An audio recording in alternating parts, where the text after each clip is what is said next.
Bonjour à toutes et à tous et bienvenue sur ce podcast, épisode 1, réussir son examen, capacité de transport lourd ou capacité de transport plus de 3 tonnes 5. Le podcast qui va t'accompagner pour réussir du coup ton examen professionnel en transport lourd. Alors tout d'abord, je me présente, je suis Radia, je suis formatrice spécialisée dans l'obtention de la capacité de transport et je m'occupe spécialement des élèves pour la capacité de transport lourd. Alors dans ce podcast, je vais t'aider à comprendre ce qu'on attend de toi pendant l'examen, à t'organiser efficacement et surtout à éviter les pièges dans lesquels tombent beaucoup de candidats. Je vais aussi partager avec toi les expériences concrètes de mes élèves et des témoignages de mon entourage, des personnes qui ont obtenu ou même échoué cet examen. Donc en fait, le but, c'est de te donner une vision claire, humaine et réaliste de ce qui t'attend. Donc dans cet épisode, on va voir ensemble comment mettre toutes les chances de son côté.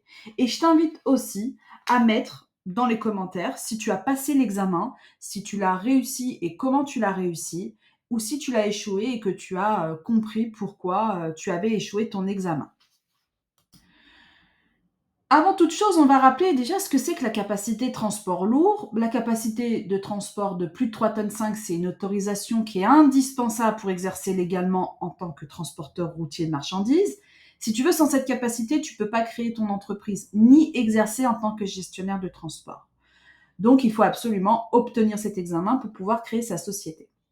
L'examen se passe une fois par an, souvent le premier ou le second mercredi du mois d'octobre. C'est une épreuve écrite, nationale, qui va être composée de deux parties. Il y a une partie QCM sur 50, avec 50 questions, 2 points chacune, donc 100 points, et une partie rédigée avec souvent deux problèmes qui sont relatifs à la gestion, et puis il y a aussi beaucoup de comptabilité, et puis quelques questions de connaissances. Tout ça, il y a à peu près 8 grands thèmes. Je ne vais pas les énumérer avec toi, mais grosso modo, il y a de la gestion commerciale et financière, il y a du droit civil, commercial, et puis il y a des connaissances autour des véhicules et de la sécurité et de la réglementation. Si tu veux, l'enjeu, c'est pas juste d'apprendre, c'est de savoir appliquer ces connaissances dans des cas concrets comme un futur chef d'entreprise. Maintenant qu'on a vu ce qu'est la capacité de transport et qu'on a vu ce que couvre globalement l'examen, on va parler de ta préparation. Bon, il existe plusieurs façons de se former, mais elles ne se valent pas toutes et certaines sont clairement à éviter.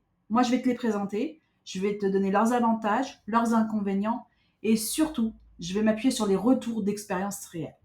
Bon, la première, c'est le candidat libre, c'est-à-dire une personne qui ne se forme pas. Et pour moi, c'est de très très loin la pire option.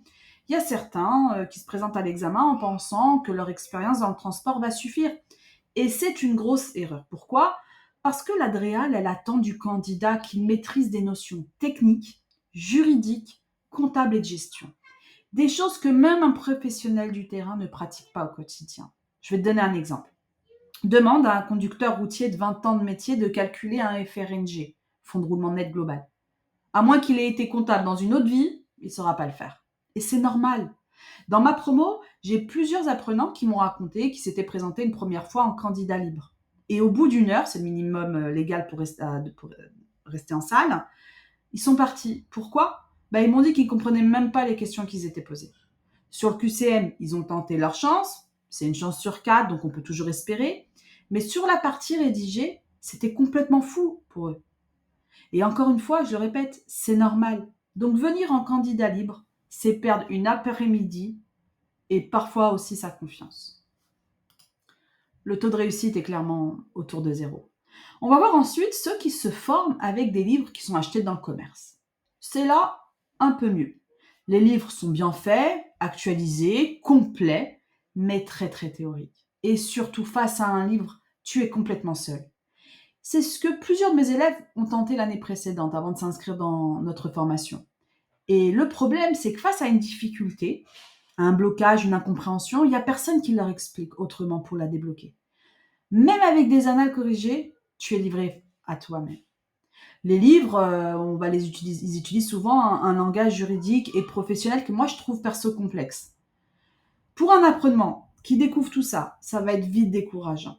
Et je t'assure, parfois même celui qui vient du monde du transport, ben, euh, comme moi, hein, ben, je dois relire certains passages plusieurs fois pour en saisir toutes les subtilités. Cela dit, j'ai déjà accompagné des personnes qui ont réussi avec cette méthode, mais selon leurs retours, les retours que j'ai eu d'eux, si je dois à peu près calculer, il y a environ 2% des apprenants qui se forment rien qu'avec le livre qui réussissent l'examen. Donc oui, effectivement, c'est économique, mais rarement suffisant. Sauf si tu as déjà eu un bon bagage en droit, en compta, en gestion, et surtout si tu es rigoureux et assidu. Ça me permet de parler de la troisième méthode, qui est l'e-learning. Bon, l'e-learning, c'est un entre-deux. C'est déjà une vraie démarche de formation. C'est-à-dire qu'on n'y va pas les mains dans les poches. Mais attention, ça ne convient pas à tout le monde. Si tu choisis l'e-learning, il faudra que tu sois très autonome, très assidu, et je souligne le mot très, que tu aies déjà suivi peut-être une formation auparavant. Là, ça peut marcher. Sinon, le risque, ça va être de démotiver très vite. Je te parle de ma propre expérience. Moi, j'ai été formée en e-learning à l'époque, avec un centre d'ailleurs qui n'existe plus maintenant. Et honnêtement, je m'endormais devant les vidéos. C'était trop monotone, pas assez dynamique. Et surtout, quand je bloquais face à une question, il y avait personne qui pouvait me la poser. Heureusement, je m'étais payé 2 semaines de révision et avec du travail, j'ai réussi. Mais j'ai compris que l'e-learning n'était pas fait pour tout le monde. Donc pour revenir à mon expérience, moi je cherchais dans les livres, je perdais du temps et au final, je comprenais pas tout.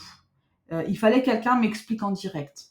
Donc d'ailleurs, dans mes classes actuelles, j'ai souvent des élèves qui ont tenté l'e-learning avant. Et une fois qu'ils font une formation avec moi ou même avec d'autres formateurs, en visio ou en présentiel, ils disent, ah bah d'accord, maintenant je comprends, je bloquais là-dessus depuis des semaines, maintenant j'ai saisi.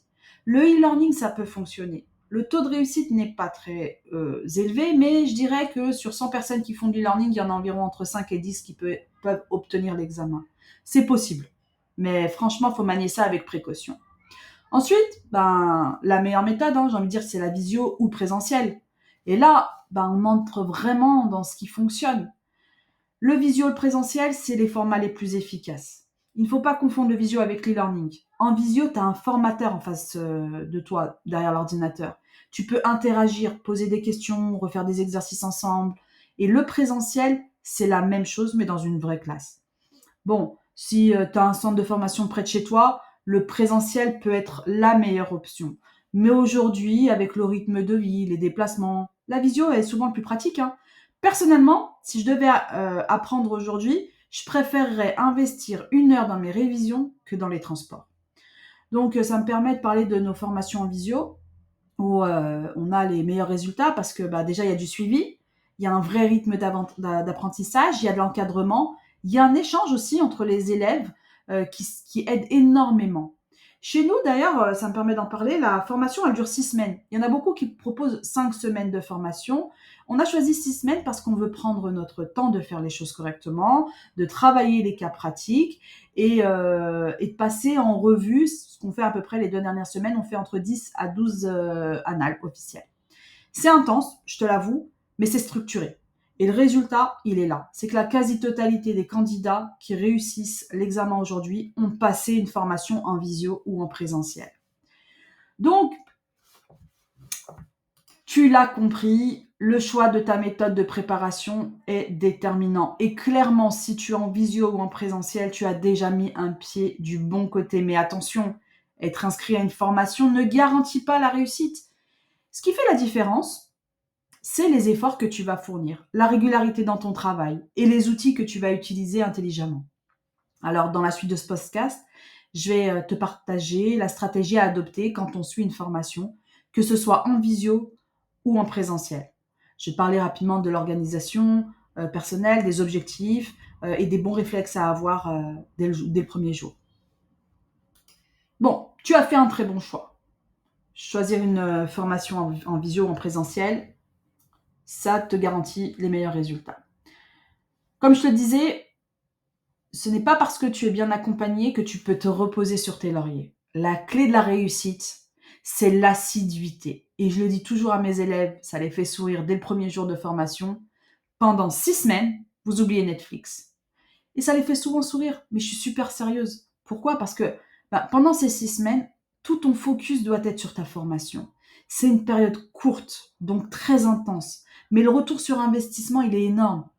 Au bout, tu vas décrocher une autorisation professionnelle, un titre officiel et potentiellement une nouvelle vie. Alors oui, ça demande des sacrifices temporaires, je te l'accorde. Moins de séries, moins de sorties, un peu plus d'organisation.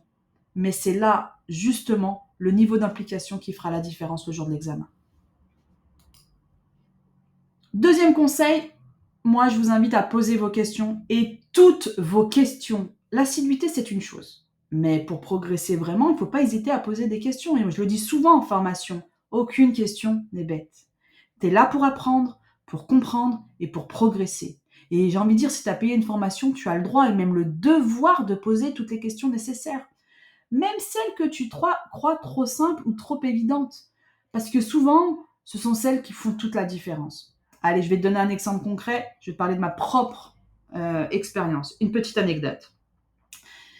Quand j'ai commencé, je venais pas du tout du monde du transport. Et forcément, il y avait plein de termes, de notions, d'habitudes que je connaissais pas du tout. Et au début, j'osais à peine lever la main. Donc, je t'ai dit que j'ai passé 2 semaines de formation après l'e-learning. Et puis, un jour, j'ai posé une question qui me paraissait vraiment bête, mais j'ai tenté, j'ai osé. Je ne comprenais pas un mot que le formateur utilisait souvent. C'était le mot essieu. J'ai dit, qu'est-ce qu'un essieu? Et la moitié de la classe a souri, c'était souvent les transporteurs, et l'autre moitié de la classe m'a remercié parce qu'ils n'osaient même pas poser la question, et certains d'entre eux ne connaissaient même pas ce terme. Donc crois-moi, pose ta question, tu auras peut-être ta réponse, et tu aideras sûrement d'autres personnes en même temps. Autre conseil, s'entraîner avec les annales. Et c'est indispensable. Un autre point fondamental dans ta préparation, c'est de travailler sur les annales des examens précédents. Et je le dis avec insistance, parce que certains apprenants me disent parfois, mais j'ai l'impression qu'il y a un décalage entre le cours et les exercices ou les annales. Et c'est vrai. Le cours, il va donner les bases, les outils, les méthodes. Mais les annales, elles te permettent d'être dans un vrai contexte de l'examen. Elles te montrent ce que l'Adréal attend réellement de toi.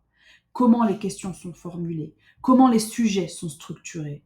Dans ma formation, on fait des exercices régulièrement tout au long du parcours. Mais ce qui fait vraiment la différence, c'est le travail intensif sur les annales. Pourquoi? Parce que la vraie difficulté, c'est pas c'est pas toujours de connaître la réponse, c'est comprendre la question. Les énoncés, vous le verrez, sont parfois longs, complexes, un peu tordus parfois. Et si tu n'as pas l'habitude, tu peux perdre du temps et passer complètement à côté de la consigne. Donc, il n'y a rien de mieux que s'exercer sur les annales. Ça t'entraîne à lire vite, à repérer ce qu'on te demande et à éviter les pièges. Et il y en a. Et surtout à te sentir prêt le jour J. Bon, maintenant qu'on a parlé des annales, on va bien comprendre d'ailleurs les règles de l'examen et voir comment ça fonctionne. Donc, c'est un autre conseil que je peux te donner, et ça sera le dernier avant de terminer cet épisode. L'examen de capacité de transport lourd, je le rappelle, est composé de 2 parties, chacune notée sur 100 points. La partie QCM, il y a 50 questions, 2 points par question, ce qui fait 100 points. Et la partie rédigée, il y a en général 2 problèmes. C'est souvent de la gestion et des questions de connaissances sur les différents domaines du cours. Je rappelle, pour réussir, tu dois respecter 3 conditions. Tu dois avoir au moins 50 sur 100 sur la partie QCM, au moins sur la partie rédigée, la partie écrite, 40 sur 100, mais au total, tu dois avoir 120. En clair, si tu es en dessous de 50 au QCM ou 40 sur la partie rédigée, tu es éliminé d'office, même si tu as plus de 120 sur 200. Et justement, comme la partie rédigée est souvent la plus redoutée, l'objectif minimum, c'est d'assurer au moins les 40 points. Je te rassure, c'est totalement faisable avec de l'entraînement. Mais attention, si tu n'as que 40 à l'écrit, il faudra compenser avec un score de 80 sur 100 sur la partie QCM. Et ça, en fait, ça veut dire qu'il faut que tu aies 40 questions sur 50. Tu as droit à 10 fautes. Et si tu veux, là, vous allez avoir je vais vous remémorer peut-être dans votre jeunesse, c'est un peu comme le code de la route. La seule façon d'y arriver, c'est de faire encore et encore des QCM. Pour info, dans ma formation, on va faire entre 1000 et 1200 QCM. On ne va pas se contenter de corriger, on va corriger, on va expliquer chaque réponse et surtout, on va apprendre à lire la question pour comprendre comment l'Adréal les formule. Parce que l'Adréal, elle ne pose pas les questions au hasard. Il y a parfois des formulations un peu détournées, des tournures qui piègent ceux qui lisent un peu trop vite. Mon but, lors de la formation, c'est que tu ne tombes pas dans ces pièges. Et pour ça, je te le dis, hein, il faut t'entraîner autant que possible. Comprendre la logique des QCM et comprendre à repérer ce qu'on attend vraiment de toi.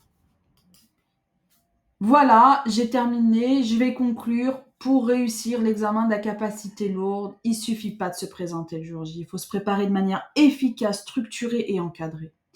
D'ailleurs, si tu es à la recherche d'une formation sérieuse, que tu veux mettre toutes les chances de ton côté, n'hésite pas à me contacter. Tu trouveras mes coordonnées en description de l'épisode. Et la prochaine session de formation cette année, on est en 2025, elle a lieu du 25 août au 3 octobre 2025 et l'examen national est prévu pour le 8 octobre 2025. Je vais publier très bientôt une vidéo dédiée pour présenter notre programme de formation, mais aussi les différents financements possibles selon ta situation. Et surtout, je tiens à rappeler que nos classes sont limitées en nombre de participants, justement pour que moi je puisse prendre le temps de répondre à chacun d'entre vous individuellement pendant les cours. Et voilà. Donc merci de m'avoir écouté. Et si cet épisode t'a été utile, pense à t'abonner, à partager autour de toi et pourquoi pas à me laisser un petit message. À très bientôt dans un nouvel épisode de Réussir sa capacité plus 3 tonnes 5.